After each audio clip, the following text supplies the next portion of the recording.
Welcome back to Word of Mouth. Your first time on air, second time on air. Let's do it. We're running it back. Okay, so this is Augusta Cole. I made my biggest blunder in all of podcasting, and I lost all of the audio from our first episode. Which is fine. But Augusta was gracious to come back and chat with me again. I feel honored. I'm so grateful to come back. Thanks. Well, welcome back. Thanks. It's good to have you. Thanks. Tell us what you do. What's your main passion project you're working on? I co-own a fitness studio called Supertone. It is a cycling and strength combination studio. So we have one room is just bikes, one room is mats, dumbbells, resistance bands.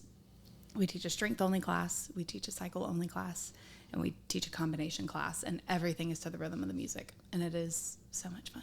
Cool. Take me back to, where do you find fitness in your life? Good question. So I think it's very comical that I'm in the quote fitness industry, because I've never, like 12, 15 years ago, if you would have told me this is where I would have ended up, I think I would have laughed. I was in the creative industry for a long time, which was such a gift, and I learned so much there. And then after I had my first baby 9 years ago, I needed something. I was trying to kind of reconnect to my body, mind-body connection. And I had kind of tried everything. I had tried CrossFit. I had tried bar. It was kind of the joke. I mean, I had a personal trainer at one point. Like I had tried everything, and nothing was really like, I was never really excited to go and do it. And I was like, I want to be excited to do this if I'm going to do fitness. Right. And so I fell in love with cycling, rhythmic cycling, beat-based cycling. And then at home, I was doing workouts at home just with dumbbells and kettlebells, and loved the combination of that. And my co-owner, the co-partner that I opened Supertone with, we were a part of an entity, and then eventually left, trying to figure out, what we were going to do. There was this kind of big pause in our life, and some friends and some people who had trained before were like, "Can we just come work out with you at your house?" And I was like, "Yeah, why not? I'm already doing it." Yeah. And then on Black Friday, one of those years, I got a bike to have at home. And my husband was like, "Why don't you get two?" And I was like, "For what reason?" Yeah. He's like, "In case a friend wants to come and like ride with you." I was like, yeah. Sure. So what happened at in the basement of our house grew into this kind of training program where friends and people, neighbors, were coming to work out in my basement. Yeah. We had 2 bikes and 2 mats, and I kind of led in between, and my co-partner, she was doing something similar at her house, and doors started opening, and we started having conversations, and here we are. So what was the timeline on when you start having 1-2 friends over to a lot? Yeah, to Supertone opening, let's say, till then? That's a good question. I think it was about 2 years. Okay. Maybe a year and a half. And was it all word of mouth? You're just at dinner with friends, and then they're like, "What have you been up to?" And you're like, here's my schedule. I work out this time. Yeah. And they're like, "Can I come?" Mm-hmm. Literally, just that. We'd be at dinner, and one of my friends would be like, "Oh my gosh, I'm so sore from what we did the other day." And then somebody else would be like, "Well, what did you do?" And she's like, "I'm working out in her basement." And I was like, "It sounds so sketchy." And I think my neighbors probably were like, "What is going on here?" Yeah. There's loud music and changing colored lights, and what is happening in that room? And I had blackout shades on the curtains, mirrors. Yeah. It was a whole setup. So it was probably about a year and a half, 2 years, all word of mouth. At one point I had a little punch card I made and laminated, if you came 10 times, you got 2 classes free or whatever. When did you start charging for this? That's a great question. I had a little lockbox that you would keep at a garage sale. Yeah, a and tip people, jar type, literally, whatever. And people would pay me that way or Venmo me. It probably wasn't until a couple of months in, mainly because I wanted to I wanted the structure to be legitimate and the program to be legitimate, and I wanted people to feel it was very intentional. to the point where even if somebody said like, hey, I'm working through a shoulder injury, I'd be like, all right, we're gonna pivot and do some things to like make sure that that's accommodated. I have a few questions.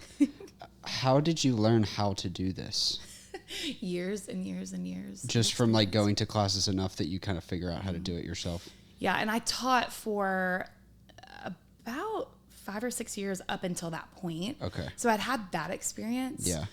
So you had worked at other studios and done stuff like that. Yes, okay. I had enough knowledge and experience to kind of bring to the table. I'd studied enough, researched enough, spent a lot of time, book knowledge, all of the things, trained with a lot of different individuals.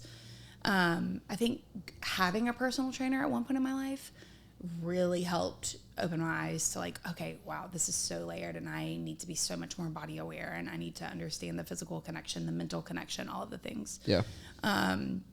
So I had that experience and just brought that. But over the course of time, I kind of pivoted into what I like. I knew I needed to utilize weights. Across the board, like women, we're learning. There's so much more coming out about strength training and what we need to be doing for longevity, bone density, all of the things. Yeah. So this is a hobby. Or like, you know, it's funny to call fitness a hobby because I think it should be like an integral part of everyone's life, you know? But like if you're doing all the research and doing all this stuff and not just like going to your regular your gym, you know, 3 times a week or whatever, like it's more than just like the basic necessities or whatever. Was there ever like an intention or a point along the way where you were like, I want this to be my job? Yes.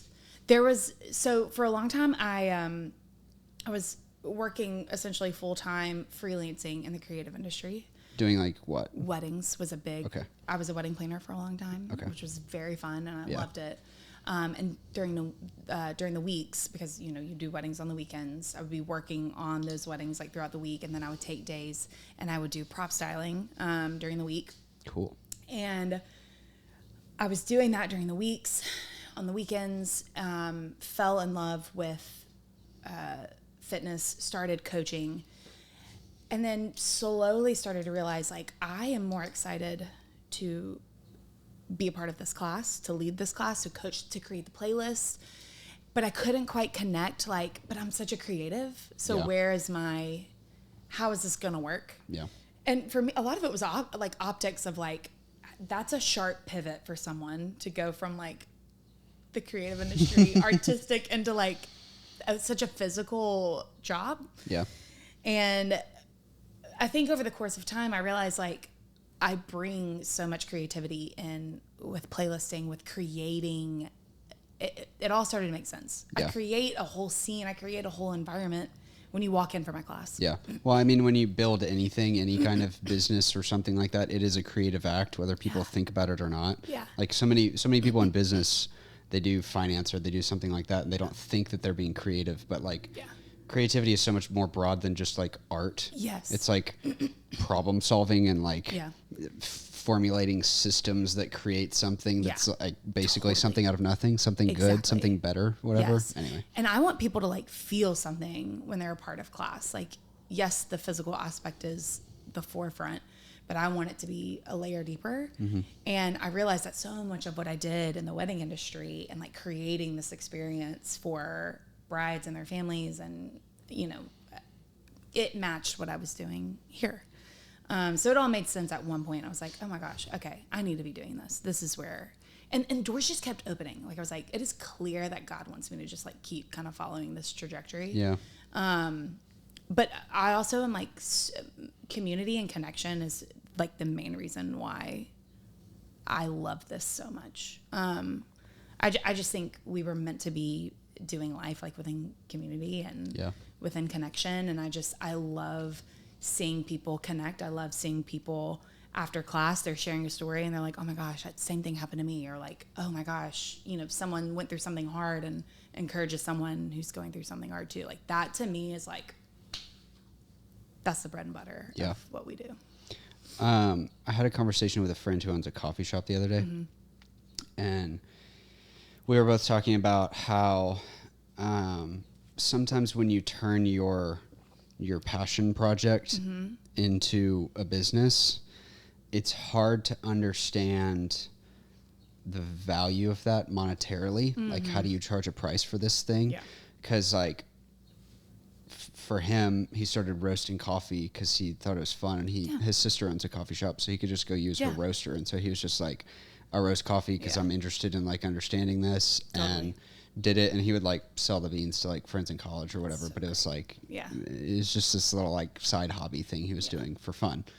And now he owns his own shop, and it's been open for like a year, and like they're crushing and all this. But talking to him, and he has like he's built the business. Like he started from the roasting and did it all right the way that you're supposed to in the coffee world.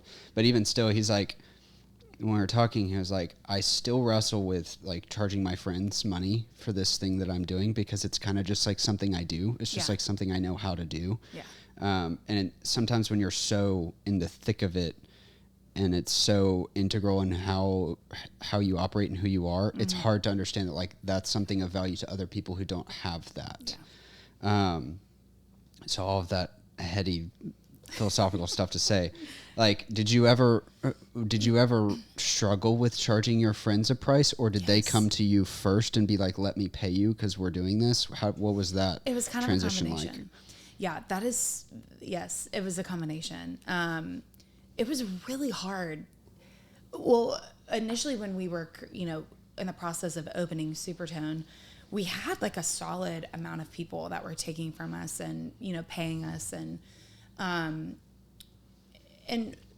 there was a point where we were just like, oh my gosh, we have to charge memberships, like this has to be like an ongoing thing if we're going to open this, if we're going to sustain this.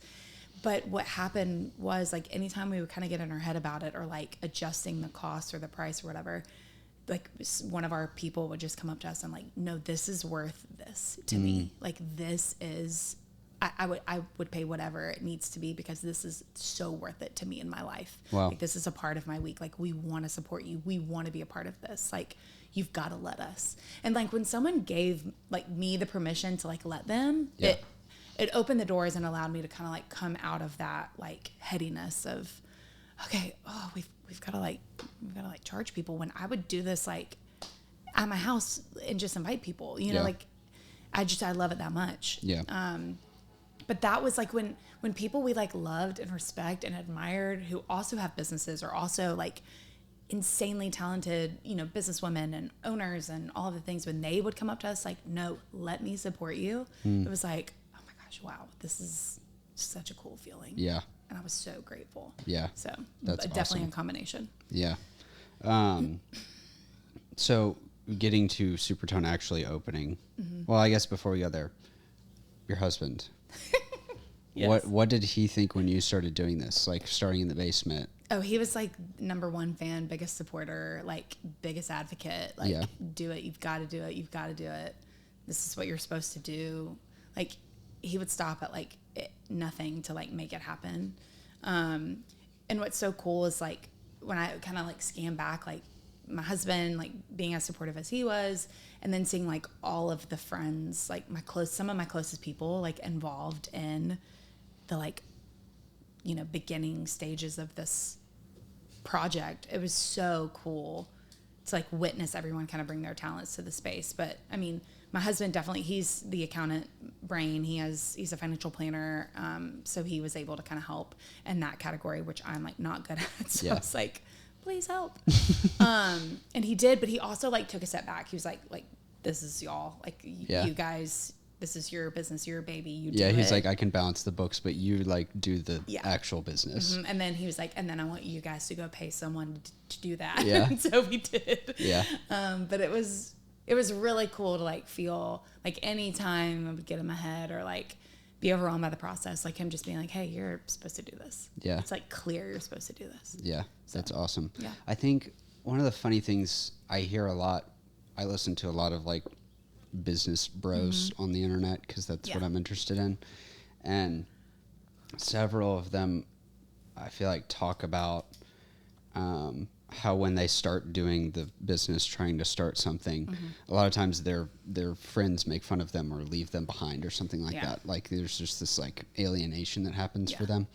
And it's been funny because the more people I've talked to, the more I feel like that's not actually like the case for most of the people I've interacted with. I don't know what kind of friends like these like quote business leaders have, but I'm like, no, I feel like most of the people I know who are business owners, like part of why they're business owners is because so many people around them were so affirming in what they were creating, whatever it was, food or you know, working out or whatever it was. So I love hearing that story. Well, and what's so cool is like in the beginning, one of the first things we kind of invested in was branding. Mm-hmm. And at the time I was close, but not like super, super close with Josh and Shelton Carnley, who now they're two of our closest friends. Yeah. Shelton's one of my best friends, and they created the name Supertone. They created a whole brand. Yeah. And it was so fun to watch their talents kind of like come to life. And like each presentation, I'm like, good grief, they're so good at what they do. Yeah. And I, for the longest time, I mean, me and my my partner, Catherine, we were like, we're going to come up with a name. We're going to come up with the name. And we could not. We could not. It took us forever. So finally we were like, okay, we've got to like let go. Somebody's going to name this baby. Yeah. And I'll never forget the phone call when they were like, we just thought of the name, and they presented Supertone, and we were like, that is it. Yeah. And like the reasoning behind it, like that was so cool. And then two of my other closest friends, Amanda Loper and Ellen Godfrey, both like helped design they designed the studio. Yeah. And they were so intentional because they had been, you know, coming, you know, to my basement, taking classes from me. They had been to Catherine's house, taken from her. They kind of knew what we needed, what we were doing. And I mean, and they're in my classes each week, and they've been a part of it from the ground up, literally the ground up. So that's awesome. It's really cool. There's just so many people that I can think of. Just like, I have another close friend who brings fresh flowers, fresh greenery every single week. Like, just, it's really cool. Yeah. To see all of that. What was like the tipping point where you were like, this needs to actually not be in my basement anymore. Like this we can sustain, and we need to take the leap on like building our own place. Yeah. There was a time where it was just like, okay, we have enough people, and there was enough chatter kind of happening where we're like, okay, we need to just see if the doors start opening. Yeah. And one conversation led to another. You know, we're looking at real estate brokers. We're trying to see, is this even real? Like, could this even really happen? Mm-hmm. And doors just started flinging open. Like, there's no way to describe it other than like it just happened. Yeah. And I think it was just so cool to see the Lord just like create a path when, I mean, I'm still blown away that it happened. Yeah. But yeah, there was just a moment where like, let's just see what happens. And then things happen. Yeah. Yeah. That's so I tell cool. people all the time, like, I think so often we're like waiting for the right time. And I think more often it happens when you just like decide to take a step forward. You're like, I'm just going to see what happens. Yeah. I'm just stepping in this direction, and you're just open. You're open to a door closing. You're open to a door opening, and just seeing what happens. Would you say that you're more like a day-to-day task kind of person, or are you like a dreamer, big picture, long-term thinker type person? I know that there's like probably elements of both, but like generally. I have to be more of a day-to-day task person. Like I have to, because there's so much operationally that like needs to happen. But when I zoom out, like this really did, like it all started because we both dreamed of what this could look and feel like. And at the end of the day, I really think when I look around, like I'm living in the dream that I like envisioned and hoped for and prayed for. So I think part of me, like the creative in me, is the dreamer. I'm always kind of thinking of like, what's next? What does growth look like? What is the next piece of this? But I have to be the like day-to-day too. Yeah. Because the day-to-day, like I think there's so much goodness that happens in the like day-to-day, the little stuff. Yeah. The little conversations, the little moments at the studio. Like I think it's probably a combination. Yeah. I think I wrestle a lot with being too future oriented. And some of the stuff I'm learning about that right now is kind of what you're saying. Like you can have your idea of what the future is, and that's good in the sense that like you should be ambitious and like aim high. Yeah. But you can't get too caught up in whatever that ideal future is, because I mean, one, it's not really going to play out exactly the way that you probably think it's going to. And two, like, I believe God holds my future, and he has a better future for me than anything that I could ever dream of. Yeah. And you discover that future by just taking like the next step. Yep. And I think that you definitely have an influence on what steps you take, because you're the one making the decisions, you know? Yeah. But I'm trying to learn not to get too caught up in like whatever I think that I should be doing at this point in the journey, and instead just like know that, like, for the podcast, for example, like I'm talking to really cool and interesting people every week, and like that is something I want to do every week forever. Yes. That's what I want to do for my whole life. Yes. Whether it's like a podcast or something else, like that's what I want to do. Totally. And hopefully it's the podcast. And it seems like the more I talk to more interesting people, the more interesting people I get to talk to, and more doors open up. But like, I can't get too caught up in, I should go after, some bigger person, and why don't I have more followers or something like that, when it's like, no, just do the day-to-day thing and keep moving. Well, and it's hard to like, I think we get so caught up in like wanting what's next, when like what's around you is like worth appreciating. And worth finding contentment in. I try to do that often. I try to just like slow down and be like, look what's around me. Like, what a gift it is that I get to like walk into this space and like see the same people over and over again, and like continue building and growing and challenging ourselves. It is so hard to like not just like jump to like what's next, let's push, let's grow, and just like, this is so good right now too. It's a great point. How did you find the space? Like, where's Supertone located? So we're in Homewood. We're right off Central Avenue. So our location is amazing. It's right in the middle of like everything. Right in the middle. Like awesome. There's 100 fitness studios right there too, which is hilarious. And it's awesome. But initially we had our eyes on this spot, and we thought we had it, and like in the last minute lost it. We were devastated. We're like, oh my gosh, this is the end. Yeah. And then this other space got presented to us, but it was like a really funky shape. And I was like, this is not going to work. So we sent the layout to Amanda Loper and Ellen Godfrey. And I want to say it was like within 24 hours, maybe 48 hours. Amanda had like already like sketched up the whole design. We were like, oh my gosh, this will work. This will work. Like maximizing how many bikes we could put in this room, how many mats we could put in this room. Where's the podium going to be? Making sure we don't cut any windows. Like, it is a miracle that we are in that space. It's like a pointed, like, I don't know, trapezoid shape. Yeah. Like, it doesn't make sense. We have this like corner space.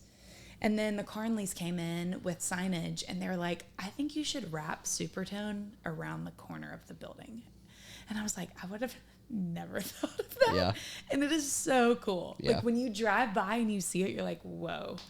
So that was another just like gift in and of itself, that we got that space. Our parking's great. We have a little green spot that we can like hang out outside after class. It's a dream. Yeah. How long did like build out and all of that stuff take? So much longer than they ever tell you it'll take. Yeah. So if you ever, get into that, I'll come over and remind you that it's not going to take what they say it's going to take. Yeah. It's going to be like twice as long. Yeah. So when did y'all officially open? March of 24. Okay. We were hoping to open like September, October. Yeah. Of the year of 2023, I think. Yeah. And then I was like, okay, January 1st. We're going to open January 1st. And then it was like not until mid-March. Yeah. It's just how it is. How's it been? So great. Such a dream. Like, I mean, I literally just came from class, so I'm like still sweating. But it just feels like every single day is an opportunity. And I just feel so grateful to get to like just love people and encourage people and help people see things in themselves that they maybe never would have seen or experienced. And my most recent piece that I share a lot in class is, this was meant to be like the most challenging thing you've ever done. Like, Supertone is hard. It is insanely hard. It's insanely challenging. Like, we know that's kind of, I wouldn't say that's our reputation, but we know that what we do is really difficult. And it requires you to push really far outside of your comfort zone. But it was also meant to be the most fun thing you've ever done. Like, I want it to be the most ratchet music you've ever heard, the loudest music, the craziest lights, the most intentional connection with the person next to you. Like, I just want it to be just an experience you could have never accounted for in your life. And also, like, the most challenging thing you've ever done. Yeah. So Supertone was meant to be both. It was meant to be fun and challenging and fun. So that's where I continue to remind our people, our community, like, it is both. Let it be both. Did you ever have any like fears or concerns about the saturation of the fitness market in Birmingham? Yeah, I actually was talking about this with somebody the other day. It is saturated, but there's so much room. There's so much room for more. Yeah. I feel so grateful to have like learned from the team that, you know, runs Battle, like the girls that run Battle. I'm like so blown away by them. And I mean, connected with a Pilates studio owner who I love dearly. And I feel so grateful that I've learned from so many people. Yeah. In Birmingham, Caitlin Billy, who owns True 40, I would like voice memo her like all the time in the beginning stages. Like when we got our tech figured out, I was like, did you do this way? You know? And just to have that camaraderie and support was so just life-changing. There's a lot going on in Birmingham, but I think Birmingham is growing and can handle it. Yeah. Like I think there's room for more. Yeah. And I think when you open your eyes to like, there's room at the table, like, then you're not overwhelmed by the saturation anymore. Yeah. Just like there's room. I also think, because I hear people say stuff like that all the time about coffee shops and fitness studios and all this kind of stuff. Yeah. But particularly for fitness, like you have a max capacity of how many people you can have. And whatever that number is, you know, 500 or 1,000 members or something like that. The population of Birmingham is a lot more than... A lot more. You can fit a lot of these kind of businesses in, because like once you have your core base or whatever, I mean, either you grow beyond that and you open another location, or like people find some other thing that like fits them better, you know? Yeah. So I think that's a little bit of a fallacy that a lot of people Like I'm believe. like, please bring more coffee shops. Like the more coffee shops I can like choose from, great. After going to Europe, right? After going to Europe, everything, every entity is a coffee shop. Like you go into a clothing store, you go into a bakery, a restaurant, you go into a vinyl shop, you go like there, everything has an espresso machine. And also most of them are like baseline better than like the good coffee shops in America. Like the amazing shops in London or Edinburgh or some of these cities are like miles and miles. They're world class, like genuinely world class. We just got back from Sydney, Australia, and Queenstown, New Zealand. The coffee scene in Sydney, I was like, this is absurd. World class. This is absurd. Yeah. Where did you go? Do you remember? I have a whole list of all the places we went to. Proud Mary. Did you go there? We did not go to Proud Mary, but it was on my list. Yeah. And like the bar scene as well. Like I'm like, this is absurd. Yeah. We were in Surrey Hills, Redfern, Paddington, and like I felt like every corner there was a cool coffee shop. Yeah. And then one of the like girls in one of the boutiques, she's like, you've got to go to this place. It's down this alley. Like it literally looks like the backs of people's houses and their garages. And then you roll up and it's like this vibey vinyl store with like badass clothing and a gorgeous coffee setup. Yeah. How does this exist here? And it was just pop. It was like literally exploding with people. Yeah. So cool. This is a tangent from Supertone, but I love you travel a lot. I do. And you take your whole family. It's not just you and your husband. I do. Why? I love to travel. It is my, like, Supertone is my, like, heart and my passion. And, like, traveling is, like, I can't describe it. It has, like, opened my eyes to see things and, like, bring perspective in my life in such a way. I'm so grateful that I've been able to do it. But, yeah, I really believe in taking your kids everywhere. It's going to be harder. Do it. Just do it. Yeah. Just do it. Doesn't matter if they're going to remember. You're going to remember. You're going to be so proud of yourself when you figure it out. We lived in France for 2 months one year. My daughter was 5 and my middle, or he was at the time our youngest, he was 9 months old, like learn to walk in our little Paris apartment. Like, so there's anything you do like that is going to be hard, but it's like, it changed our life. That summer abroad changed our lives. And now we just feel like if there's an opportunity to take our kids, we take them. Yeah. Why not? We didn't take them to Australia. Yeah, that's good. We're like, we might not need to take 3 just yet. We need to go scope it out, see how this flight is for us. Yeah, I was going to say, it's a very long flight. Yeah. It's a very long But flight. Copenhagen's one on my list, top on my list. Tokyo, there's a bunch of places I'm trying to decide, like, if Jordan and I go first, just us, or where we take the kids and try with the kids. But France is kind of our like place. Yeah. But it has been the most, I will tell people forever, I will literally lend you any item I have that will help you travel with your kids. Like I will dish out the inflatable mattresses for the planes. I will do whatever because I want people to take their kids and go. Just do it. That's Take your baby. If you have a baby under 6 months old, you need to be abroad somewhere. Yeah. It's so easy. You're not going to sleep anyways. You're not going to sleep, so you might as well be not sleeping in Italy, you know? It's the best. Yeah. Just do it. Yeah. So anyone that's listening, come to me. I'll help you. Yeah. I'll push you to do it. The funny thing is, the first time I came across you as a person was when my wife stayed in your house that summer. That's right. Yeah. Oh my gosh. So I went to your house like years before I actually met you, I think. That's right. I love it. I had people like coming up to me like at a coffee shop being like, I stayed in your house that summer. I was like, great. I was like, I think I cooked in your kitchen and made like love that. whatever. Food. Somebody got married and like used my house as for like their wedding photos. That's crazy. And I was like, great. I Yeah, hope it's by all clean. means. Like, go for it. Yeah. Like I feel honored. Yeah. But yeah, we had people were like, well, what do you do? What do you do with your dog? What do you do? You just figure it out. Yeah. You have some amazing college students stay in your house and watch your dogs. Yeah. In Birmingham, that's the hack. Is like Sanford students are good kids. Yes. They're good kids. Yes. And they'll come and they need a place to stay in the summer. People. Yeah. Like I love my Sanford little connection. I love Sanford so much. Yeah. So, That's fantastic. Okay, great. I got to travel a lot growing up, and I think it was one of the most formative things for my entire existence. Like a lot of it was part of those. Some of the things we did were mission trips. Mm-hmm. Yeah. So like I saw poverty when I was like 9, like in South Africa. So I got to see like the worst of the worst, but I also got to understand that like the world's a massive place and you're like a little speck, and it's like in a good way. Yeah.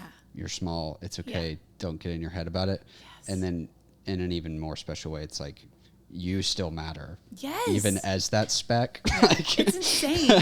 Okay, this is like full tangent from Supertone, but in 2011, I went on a trip. I was in college. I was just trying to get back to France. It's like, I just got to get to France. So I went with a group and from the States and connected with a French girl, Parisian girl. We were, it was a mission trip. And so we were trying to connect with all these people. And I connected with this Parisian girl. We became best friends. We're still best friend, like besties to this day. We have the same birthday, and I'm going to her wedding next month in France. Wow. Like, that's crazy. We see each other almost every year. It has been one of the greatest gifts of my life. And her fiance, about to be husband, has like become one of our like closest people. I mean, like when I like zoom out on my life, I'm like, I cannot believe that's insane. Happened. Like Genuinely. We started talking about Harry Potter. Like it was so weird. Yeah. Just like that in this whole world, we would connect. We'd have the same birthday. Yeah. And like that our friendship has spanned now 16 years. Like it's insane. That's wild. Insane. So, okay. Last thing on travel. Where's the coolest place you've been? Where's your favorite place you've been? Damn. Oof. I don't even know how to. Sydney and Queenstown was really, really cool. We've been to Croatia. That was really, really cool. France is our place. Okay. Paris in specific, or just you've been all over? We usually home base in Paris, but we've been all over. I think my favorite place in the world is the French Riviera. Yeah. The coast of France. Yeah. It's just, I will never forget seeing it for the first time and being like, okay, now I get it. Yeah. Like Saint-Tropez, I thought it was just like lavish. I was just like, man, we want to do like the smaller towns. Yeah. And then you roll in and you're like, I get it. I get it. I get it. Yeah. Okay, I get it. Yeah. Iceland has been really cool. I really want to go back to Iceland. South Africa was really cool. But I think I want to have my 40th birthday party in the south of France. Yeah. Like that's where I think it's just unbelievably beautiful, and there's so much to explore. And, Yeah. but yeah. Fantastic. Okay. Supertone, you have a business partner. Yes. Kitty. What's her name? Her name's Catherine, but we all call her Kitty. Kitty. I don't remember the last time I called her Catherine. So, Yeah. Yeah, it's Kitty. So I've heard it said having a business partner is like essentially like it's the same kind of situation as when you get married. A marriage, yes. Like you need to be very Yes. careful about who you go into business with because it Yes. is such a difficult and emotional thing. Mm-hmm. Yeah. How did you and Kitty decide to do this together? What was that process like? So we had worked together before for a very long time and had been a part of a leadership team, and we're both very different.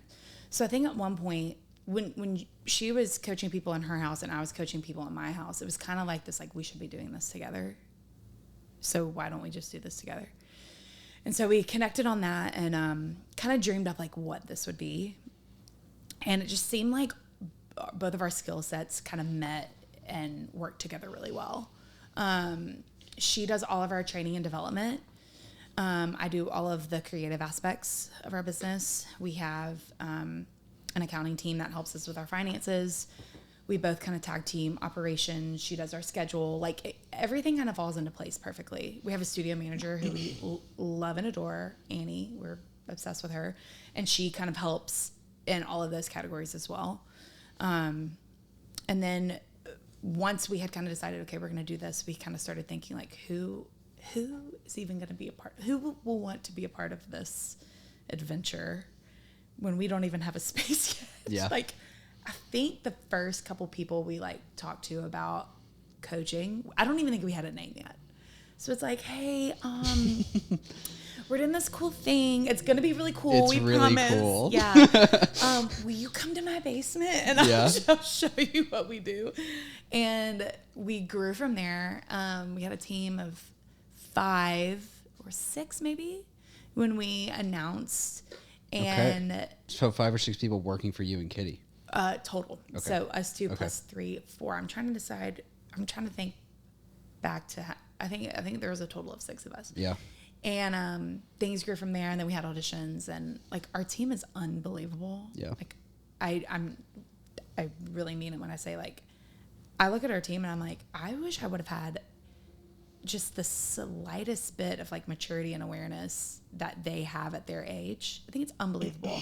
I just look up to them so much. Yeah. I want to be them when I grow up just a little bit. Yeah. But it definitely is a team mentality. Everything we do is team mentality. Even in class, we work together as a team. And I think for a lot of people who played team sports or are part of any sort of team growing up, not even a physical, athletic team, you realize the benefit of working together. Yeah. So I think that was a huge part of when Kitty and I kind of set out to do this, I didn't want to do this alone. Yeah. And she didn't want to do anything like this alone. And it really makes a difference. I mean, I know some people who do own studios or who do develop concepts and have businesses that they do it on their own, and it's hard in a different capacity for them. And I'm so grateful that we have each other to tag team, because I am able to have time with my kids. I am able to travel. She's able to travel. She's able to have time with her family. And it's just, to me, that is the gift of partnership. So yeah, we are very different. We bring 2 very different skill sets to the table. It is, just such a gift to be able to do it together and not feel isolated on your own. What has been the most challenging lesson about leading people that you've learned? I mean, I feel like you could have a whole other podcast on that. It's so hard. It is so hard. I think listening, learning to listen is the hardest piece. Man, when you're leading a team, when you're managing people, and they come to you and they just want to express concern or, hey, I want to talk to you about this, like learning to listen has just been like the hardest lesson to learn, but also the greatest lesson to learn. And I think that like echoes in so many areas of my life, right? Like I can yap for days. That is like what I'm good at. Yep. I yap on that microphone all the time. But like listening is insanely important, if not more important than the yap. Yeah. Know? Yeah. So yeah.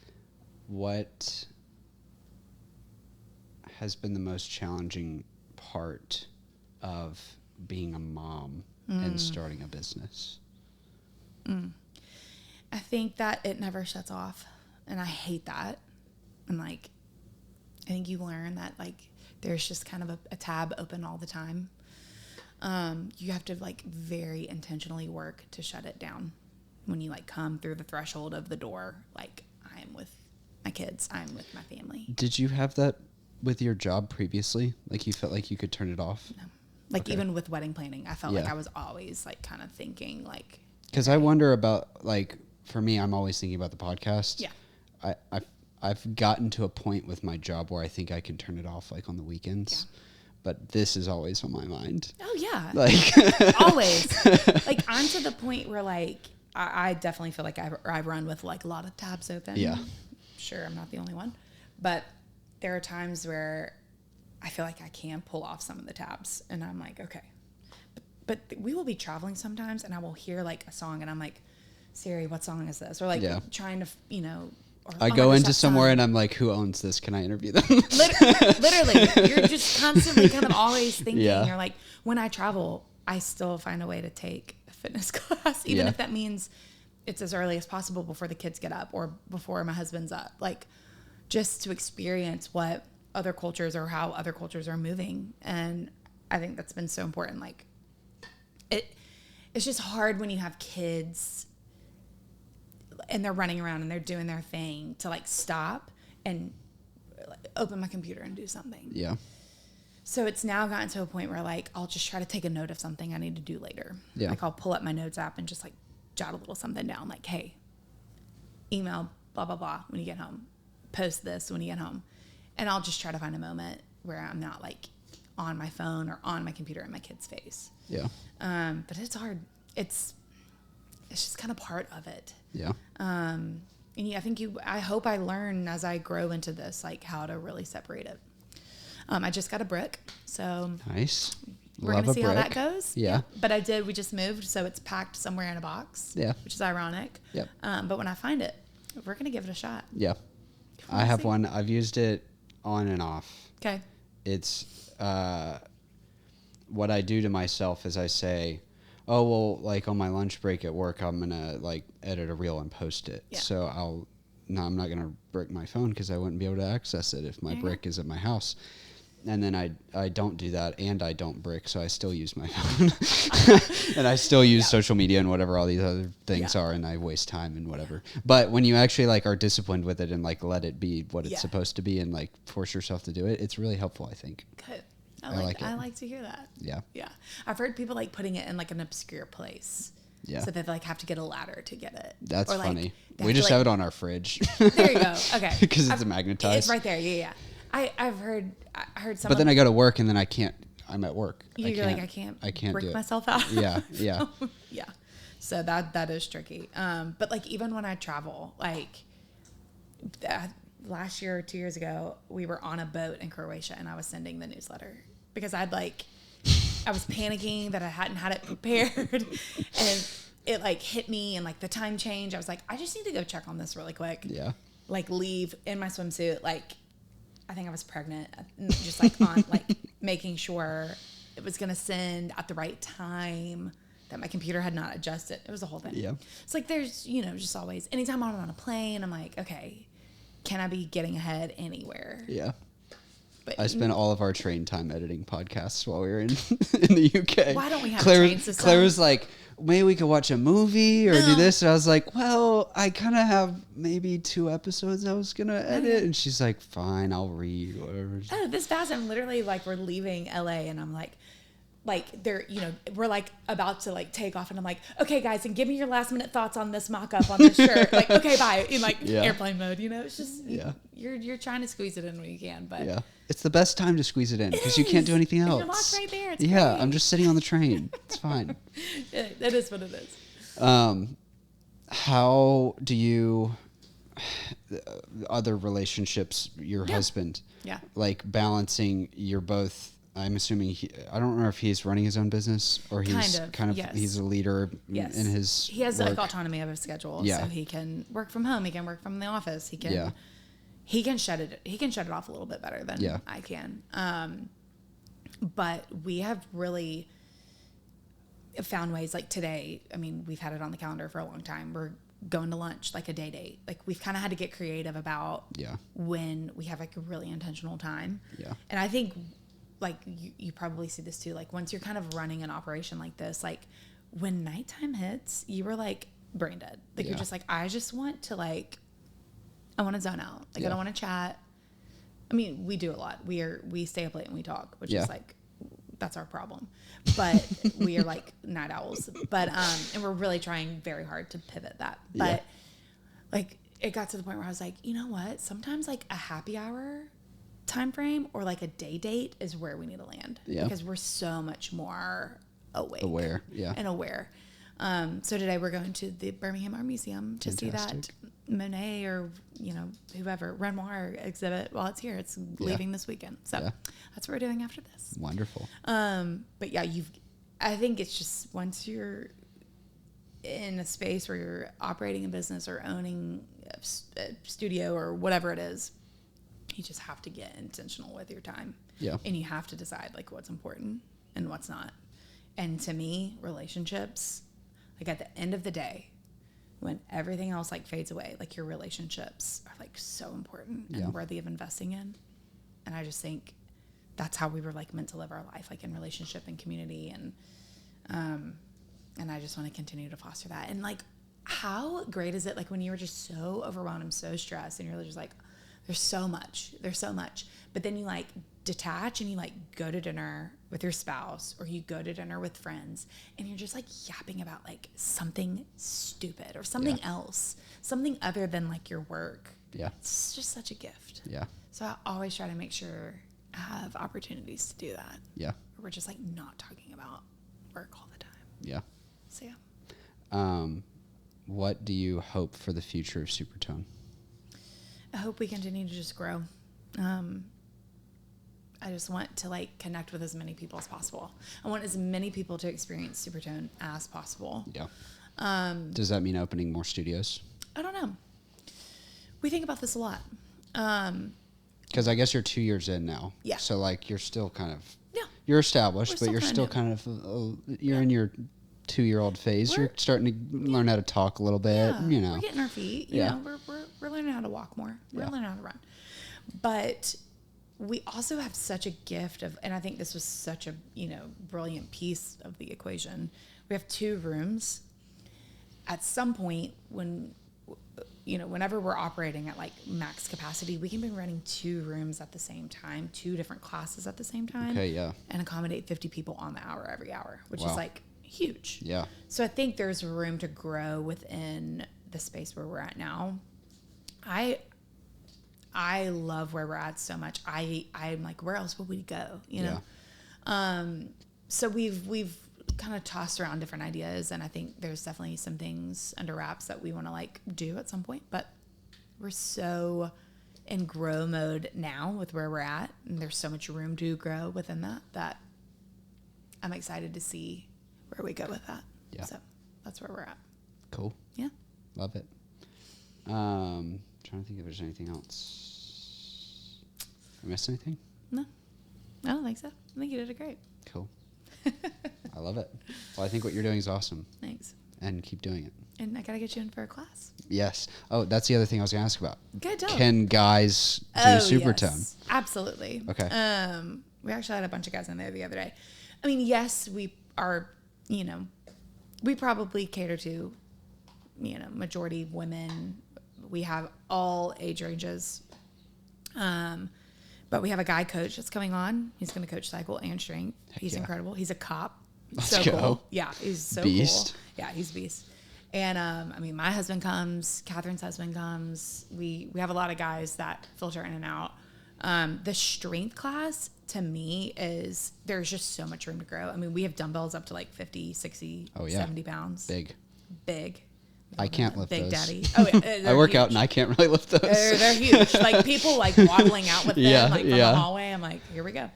But yeah, so we have, I mean, our dumbbells range from literally 5 pounds up to 70. So like we have room to grow. Yeah. Like you're not going to be contained. There's not going to be a ceiling over your growth in there. And then with the bike too, I mean, there's the resistance. You can crank that thing up, go up a heavy hill. There's room to grow in both. So our hope is that we, once kind of a guy kind of comes through the door, they realize it's not as feminine as it maybe portrays itself. Yeah.